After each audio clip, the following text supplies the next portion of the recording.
J Music 224. With me now have Alec of Scorpion What's Child. up, man? How you doing, bro? I'm good. So, when did you join the band? About a year and a half ago. Yeah? Something. Yeah. Is this your first tour in the UK? Mine, yes. You personally? They've been to the UK. We've been to, Europe, but I've never been to the UK before. So this is your first tour in the UK. Mm-hmm. How have you found it? I like it. Yeah? I mean, it's dreary. Yeah. But that's kind of the thing, I mean, ever since I was a kid, I've always. It's different. It's different, yeah. But I do like it. I mean, it's traveling. It's beautiful. And you've been touring with Crowbar. Yes. How have the shows been in the UK? They've been great. Yeah. Yeah, they've been really great. Yeah. Yeah. You joined the band a year and a half ago. You've obviously got to know these guys very well. Yeah. How did you get in the band? So the singer. Did you audition or? No. The singer Aaron. I've known him for a really long time. We've been friends. I mean, he lives in Austin. I live in Austin, and there were a few times, as being friends, where we talked about playing and stuff like that. Like, hey, we should start a band or whatever. There's a lot of musicians in Austin, but then there are people there that like you want to play with. You know what I mean? And last, I guess, when they were on their last UK tour over a year and a half ago, their bass player left, and he immediately called me. He was like, "Hey, do you want to jam?" And I was like, "Yeah, let's do it." So, what criteria then do you have to draw your attention? To draw my attention to a band? Make you want to play in a band? Well, first off, for me, I have to really like the guys, right? Because it's like being in a relationship, The sex can be fucking great, but if you fucking can't stand each other, it's not gonna work out, right? Yeah. So that's how I am. I mean, I knew Aaron. I've always loved Aaron. I mean, we've always been friends. He's great. And I knew Chris, the guitar player, from playing shows. He played in other bands. I play in a bunch of other bands, and so I kind of knew Chris. And Aaron was just like, hey, we just got a new drummer, and he's this guy. And all the other bands that I play in are really heavy, like metal and like really like death metal and stuff. And so I knew who the drummer was. I was like, fuck, you guys got that guy? And I was like, well, yeah, let's play, And then so that's kind of how I initially got in. And then, I said yes. And then we went on that one tour. And after the tour, they were just like, you should just keep playing with us. And I was like, yeah. It's perfect. Like, everybody's super chill. Everybody's easy to get along with. They're great players. So it's good. Do you like touring on the road? I do. It's a lot of fun. I like I like seeing new things. Like touring in the States for me is kind of like whatever. I mean, it's great. I like all the shows are good and all that stuff, but it's just like same. It's just, I've been touring the States since I was like 20 or 19, so it's just like the same. You see the same. I mean, when you get to the cool cities, it's great, but like over here, when you go to Europe or you go to like anywhere, like everything's new. Yeah, everything. I mean, even if it's not new, it's just nice to look at. It's just like pretty stuff. New food, different food, all that kind of stuff. I'm a big food guy. Yeah. Yeah. So. What have you found on the road that you've really enjoyed? As far as food? Food, yeah, or city. Oh man. Well, the fish and chips, I've been eating the shit out of those because, fuck. You have to come to England and eat fish and chips, right? Yeah, it's good. But honestly, Germany, the food. Actually, they've had some of the best carbonara I've ever had. They have good Italian food over there. It's crazy. But yeah. So, Scorpion Child have just released a new single. Yeah. She Sings, I Kill. Yes. Which the video is fantastic for. Yeah, the lyric video. Yeah. It's not a video, but it's a lyrical video. No. So it's quick, it's easy, it helps to get the music out there. The single itself is fantastic. Thank you. I'm assuming that's going to be on a new album. Yes, that is the. It's actually the title track of the new album. So yeah, the new album comes out in February. Oh, what's the title of the album? Acid Roulette. No, I'm sorry, that's not the title track. I'm so confused. Sorry, that is not the title track. That is going to be on the record, yes. And we do have a title track, which is Acid Roulette, which is what the album is going to be called. Okay. All right.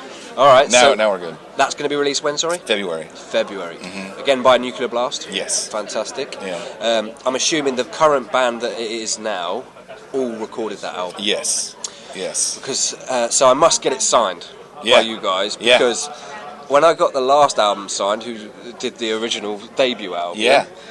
I got that signed by all the original members of Scorpion Child. man. And then within 6 months, 2 had left. I was like, okay, And you're like, that's okay. actually quite a rare piece of memorabilia now. Yeah. Because the people that are actually on that title record Absolutely. are now on the Yeah, signatures. it's cool. So I must get your new album, Absolutely. and I must get you all to sign it. Of course. So, Yeah, man, it's we'll all sign it. yeah, definitely. And we got a keyboard But you're going to player, come back too. to the UK, obviously. We yeah, I mean that's the plan. I mean, as soon You as must be bigger here than you are in the US.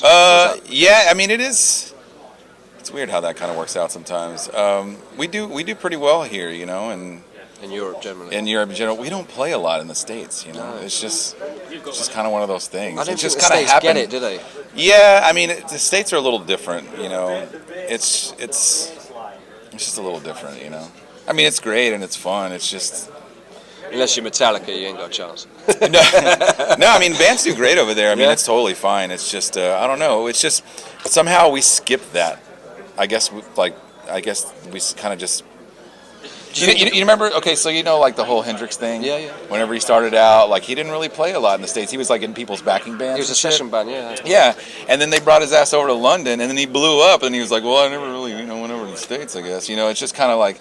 Now, don't get me wrong, I'm not, comparing the two. No, fucking but, Hendrix. yeah. But what I'm saying It's a is, different it's take, like, yeah. I mean, we just kind of like. We just got brought over here, and then now we just kind of do this all the time. Do you know what I mean? Yeah. And do you think it helps that you're signed to Nuclear Blast, who are obviously based Yeah. in Germany? Yeah. So they push it a lot in Europe. Yeah. I know they've got an American base, They do, yeah. but they probably don't push it as much out there. Yeah, I mean, I don't know. I really don't know. I'm kind of like, just kind of lost on all that shit. You know? So on the album then, how many tracks are there? There are going to the new be 12, Yeah. I think. I mean, we recorded about 14 or 15 songs. And, some of them obviously. I mean, it's good. It's better to record too many than too little, right? So maybe 12 are going to make it on the album. 10 to 12, I think. I don't really know. Which is your favourite song to play and which is your favourite song to listen to? Man, honestly, like whenever, which is my favorite song? I really like playing live. I really like playing that song "Acid Roulette" because it's really it's kind of like a little journey of a song, you know. And another cool thing I like about that song live, a lot of like there's a handful of songs on the new record that have these small little breaks in them for like lack of better words, like a jammy part. Mm-hmm. But on the record, they're short. To the point, whatever. But when we play them live, we kind of elaborate on them, playing them live. So that's a lot of fun, That's what I love about you guys. Yeah. I love the fact that you can jam, because jamming there's a fine art to jamming. There is. And you have to be with you don't the want to have to take, you want to take the crowd on a journey, but you don't want to bore them to tears. You don't want to fucking bore them to tears, man. Yeah. And so that's the thing, we've all seen bands that have like done that and be like, all right, this is like okay. And then you see some bands that really do it right. I'm not saying we're one of them, but what I'm saying is you see bands that do it right and you're just like, fuck, like, that was amazing. You're just mesmerized by it. Yeah. And so, and a lot of it has to do with, you get the right people playing and it's not a matter of like worrying about what anyone else is doing. You just have to be in your moment because you know that they're in their moment and it works. You know what I mean? But part of that with jamming and stuff like that, you don't nail it every time, and that's okay. I mean, it's part of the experience. Like, man, they really fucked that song up tonight, but it's cool because they weren't going by the script. So yeah, it's great. I mean, I like that kind of stuff. So Acid Roulette is one of my favorite ones to play live. Favorite ones to listen to, man. When we got the mixes back. And I first heard She Sings I Kill like on the fucking big speakers and everything. I was just like, wow, this sounds so good. Wow. And it's like almost one of the mellowest songs on the record, I think.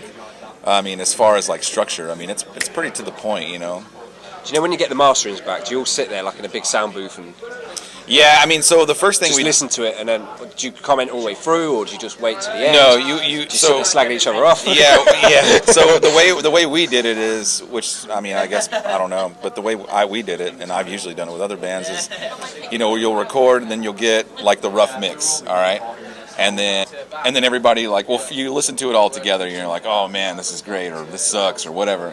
And then once you kind of get an idea and you give notes, then you each get like emails or whatever of like, all right, listen to this one. And then there's that, and you write your notes about like, well, this would be either this or this is perfect or whatever. So Yeah, hearing things for the first time, it's really exciting, but you also never really know, you know. Sometimes it may sound weird, but Obviously, I mean, I don't know. There's two ways of recording, isn't there? There's either oh shit, there's get everyone. Well, there's probably loads. But, I mean, two that I could think of right off the bat, which is one guy will record his part, yeah, and another guy, and it all gets mixed together. Yeah. And then there's another way of all just literally jamming in a studio. Yeah, live recordings. Did you work that way, or did you do? Well, we did. So the way we worked on this one is when we went into pre-production, we were basically doing it to get the drum sounds as good as we could, you know. And so we went in and we basically did we just ran through every song live, like boom, boom, boom, and then knocked them out, you know, mainly just to get the drums, you know.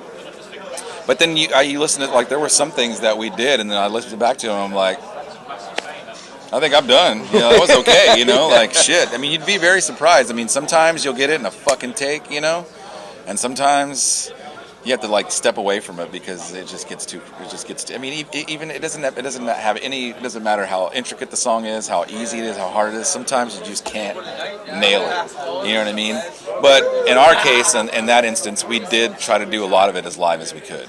And then, of course, you go back over and overdub guitars, or like, oh, I fucked that up. Let me punch in, or let me just do this whole song again, or whatever. But we tried on this record. We tried to get it as live as possible, and that was kind of our goal for the record. It's like we want to get this. I think it works better, especially for you guys. No, yeah, I mean, we were all in the same room, you know, headphones on, and we're just there, fucking jamming, you know, and that's, you know, it's like playing live, you know.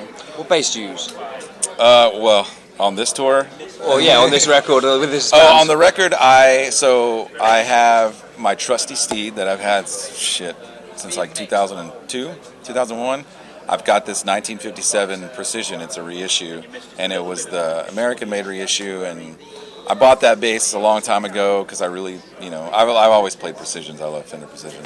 And it's just been like, I love that bass, man. I mean, it looks like shit now, but because it still sounds good. Because the way they made those Precisions, like in that specific reissue, is they made them with the same lacquer, the same internals, the same everything as they did in '57. So that's why I was really drawn to it, because you buy a new instrument now, and that's it. Like, it's like having this thing. It's never going to change. It's never going to do anything weird. It's always going to sound the same. It's always going to be the same. It's a capsule. You know what I mean? But with the way they make the reissues is they use the nitrocellulose lacquer and all the stuff, so it ages and it breathes like it used to. So like at this point, that bass is yellow and it sounds different than it used to. You know, it's just like when you buy an old guitar for $6,000, you know, like an original whatever. That's what they look like, and that's why I like the bass. That's why that one's always my go-to bass. However, you know, you could have any bass. Man, it'd probably be another one of those. But I have that one, and so on the record I use that one, and I use this new Gibson. It's a 2014, like the EV series. It's awesome. I love that thing. It's real gritty. And then I have another bass that I made. That I use that one a lot too for the heavier stuff because it's tuned to C. Do you think it's right if a bass player can use a pick? Yeah, it's fine. Yeah, we have this thing in the UK where we slag bass players off if they use a pick. Well, Chris Squire used a pick. Yeah. From Yes. Okay. Yeah. And I mean, that dude's the man, you know. Yeah. Yeah. I mean, it's different, you know. I've never used one. I mean, there were certain things in certain bands that I did where like I'm gonna try this song with a pick, you know, because it sounds different. You know, yeah, it's a totally different sound.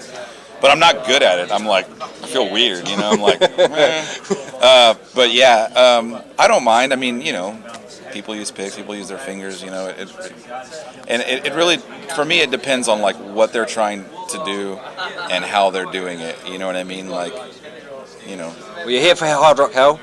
You're on stage today at what time? 7:15. 7:15, main stage. Yep. There's going to be lots of people there. You're looking forward to that? Yeah, I'm excited. Yeah. You're going to nail it, mate. I know you are. Oh, you guys are going to nail it. I hope you didn't just jinx us. No, I swear My that. fucking bass is going to explode when I stand on stage, and I'm not going to know what to do. If that does happen, you can tell me off, but enjoy it. Yeah, thanks a lot, and man. I hope I see you again soon. Yeah, man. Nice Cheers, talking man. to you. Yeah, Thanks. I like your hat and your Thanks, shirt, by the way. dude.